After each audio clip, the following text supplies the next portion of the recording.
کیت‌های فصل بعد دونه دونه دارن لیک میشن، یه سریاشون هم واقعا بمبن. اول از همه کیت چلسی رو داریم، مثل تکسچرش معماری ساختمان‌های لندنه، یعنی از معماری ساختمان‌های لندن واسه تکسچرش الهام گرفتن. بخوام از خودم نمره بدم 6 از 10.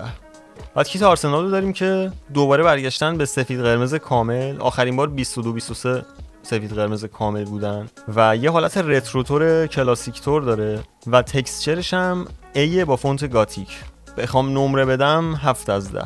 کیت لیورپول رو داریم که کلا فکر کنم آدیداس زده تو کار کیت‌های ساده حالت کلاسیک تور، یا شاید به خاطر سه خطش من این حس بهم دست میده. بخوام نمره بدم 5 از 10. کیت منچستر سیتی یکم متفاوت تره، پوما طرح متفاوت تری زده در کل ولی زیاد نیستمش، 4 از 10. کیت یونایتد هم یه سیس رتروتوری داره ولی آخرین باری که آستینا رو اینجوری کرده بودن 96 98 اون دور برا بود که سیسش برمیگرده به اون دوره. من به نظرم 8 از 10 داره کیت یونایتد.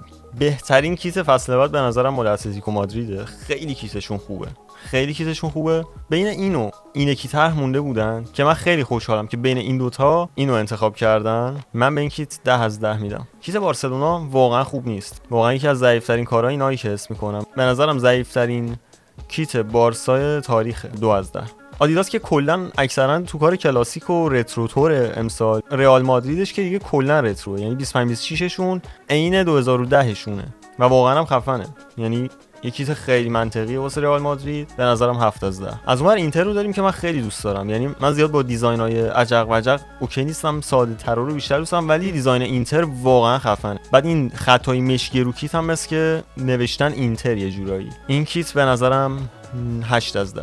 کیت یوونتوس انصافا کیت بدی نیست، جزو بهترین کیت هاشون نیست ولی جزو بدترین کیت هاشون هم نیست. سفید مشکی با یکم صورتی به نظرم باحاله، 6 از 10. کیت میلان هم انصافا خوشگله، سفید مشکی با لوگوی سفید قرمز، تکسچر پشتش هم فکر می‌کنم آتیشه، 7 از 10.